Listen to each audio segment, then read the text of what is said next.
खास महल की सरकारी ज़मीन है। हमने जो एक सप्ताह पहले इनको नोटिस दिया था कि इस संबंध में अगर यदि आपके पास कोई पेपर हो तो मेरा कार्यालय में आकर जमा कीजिए, लेकिन उसका इंतज़ार किए बिना छठ के समय रात में इसको बाउंड्री करा लिया गया है, जो जिला प्रशासन के संज्ञान में आया। जिला अधिकारी के आदेश के आलोक में आज हम लोगों ने इसको ध्वस्त कर रहे हैं। इससे पहले भी यहाँ कार्रवाई किए थे? इसके पहले हम लोगों ने आके मना किया था कि ये सरकारी ज़मीन है, इस पर काम नहीं कराएं।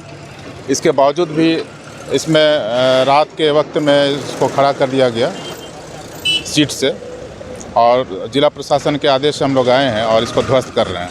किन लोगों के नाम सामने आ रहे थे? अब पूर्व विधायक जोगेंद्र साहू का नाम आ रहा है। उन्हीं हमको फ़ोन से भी वार्ता किए थे कि मेरा एग्रीमेंट किया हुआ है। चूँकि ये खास महल की ज़मीन है तो खास महल की ज़मीन को एग्रीमेंट कोई नहीं कर सकता है, ये सरकारी ज़मीन ही है। आप क्या आगे कार्रवाई की जाएगी? अब जिला प्रशासन से प्राथमिकी दर्ज करने का आदेश प्राप्त हुआ है, आगे प्राथमिकी दर्ज की जाएगी। तो सुना आपने, पूर्व मंत्री सरकारी जमीन पर कर रहे थे कब्जा और रातों रात कर दी थी चारदीवारी, लेकिन जमीन पर कब्जा हो ना सका और गिरा दी गई दीवार। अब हम आपको तफसील से पूरी कहानी सुनाते हैं। दरअसल झारखंड सरकार के पूर्व मंत्री और बड़कागांव विधायक अंबा प्रसाद के पिता योगेंद्र साव ने जिस जमीन पर कब्जा किया था, उस जमीन को जिला प्रशासन ने बुलडोजर चलाकर अपने कब्जे में ले लिया है।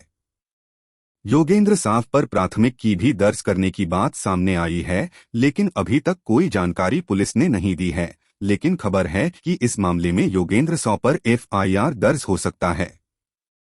जमीन से कब्जा हटाने के लिए हजारीबाग जिला प्रशासन की टीम सुबह दलबल के साथ जमीन पर पहुंची और वहां JCB से अवैध कब्जा किए वाले जमीन की दीवार को ढा दिया। इस मौके पर सदर प्रखंड के अंचल अधिकारी शशि भूषण मौजूद रहे और प्रशासनिक कार्यवाही को अंजाम दिया। इससे पहले शहर के हुरहुरु स्थित खास महल की सरकारी जमीन पर रातों रात चारदीवारी खड़ी कर दी गई थी।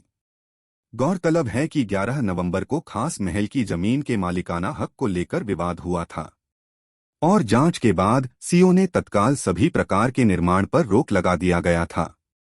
रोक के बाद जमीन से संबंधित कागजातों की जांच के लिए 22 नवंबर की तिथि CO के कोर्ट में निर्धारित की गई थी, परंतु सुनवाई से पूर्व ही सरकारी आदेश की धज्जियां उड़ाते हुए चारदीवारी कर दी गई।